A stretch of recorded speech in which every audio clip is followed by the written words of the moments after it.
नमस्कार मंडळी, मी भक्ती स्वागत करते आपल्या यूट्यूब चॅनलवर, ज्याचं नाव आहे सुगंध मातीचा। आणि भात लागवडीतली पुढची प्रक्रिया म्हणजे भाताची लावणी। पण लावणी व्हायच्या आधी भाताची खणणी केली जाते, तर ती आज आपण बघणार आहोत। पेरणी केली होती, त्याची रोपं आता लागवडीसाठी तयार झालेली आहेत। ती रोपं आता आपण खणून घेणार आहोत। ती भाताची आपण पेरणी केली होती ना, त्याची छोटी छोटी रोपं आली होती, ती आता रोपं मोठी झालेली आहेत। ही आता आपण खणून काढणार आहेत आणि त्याची मूठ बांधून नंतर ती संपूर्ण शेतामध्ये ते मूठ पसरवणार आहोत। आणि मग त्याची काय केली जाते?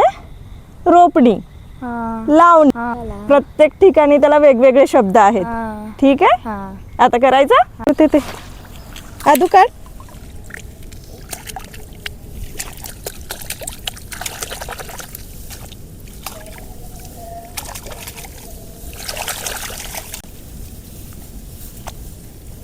रोपं अशी खणून घेताना त्याला लागलेली माती पाण्यात धुवून घ्यायची,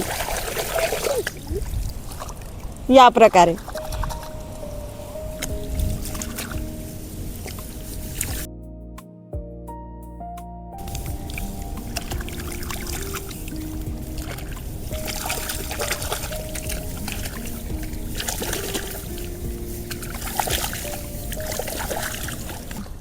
आदू, ही भाताचे रोप आहे ना, ते पूर्ण आपल्या मुठीत बसणार एवढं आपण घेतलेली आहेत। आणि त्याच भाताच्या रोपाने त्याची अशी मूठ बांधून घेणार।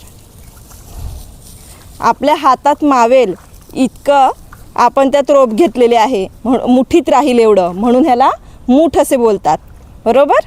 आता संपूर्ण शेतामध्ये ट्रॅक्टरने खणणी करून घेतली जाईल आणि त्यानंतरच ही रोपं त्यामध्ये लावली जातील। शेतातील खाचरामध्ये ट्रॅक्टरने चिखल करून घेतलेला आहे आणि या शेतातलं हे पाणी अडवून ठेवलेलं आहे या प्रकारे, जेणेकरून इथे पाणी साचून राहील आणि जेव्हा या खाचरामध्ये रोपणी केली जाईल तेव्हा पाण्याचा पुरवठा व्यवस्थित पुरवला जाईल, यासाठी ही खणणी करून केलेली भाताची रोपं आहेत।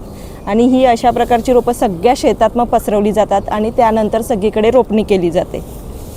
जी आपण सुरुवातीला त्यांची पेरणी केली होती आणि मग ती इवलीशी वाढली होती आणि आता ती रोपणीसाठी कशी तयार झालीत आणि संपूर्ण शेतात ह्यांची आता लागवड होणार आहे। तांदळाच्या रोपाची मूठ आहे आणि ती आपण आता अशी सोडून घेणार आहोत आणि ह्यातली रोपं शेतामध्ये लावून घेणार आहोत।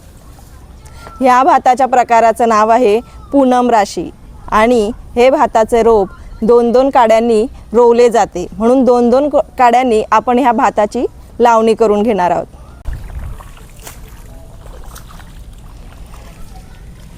मातीचा सुगंध म्हणजे काय असतं ते शेतात आल्यावरच कळतं।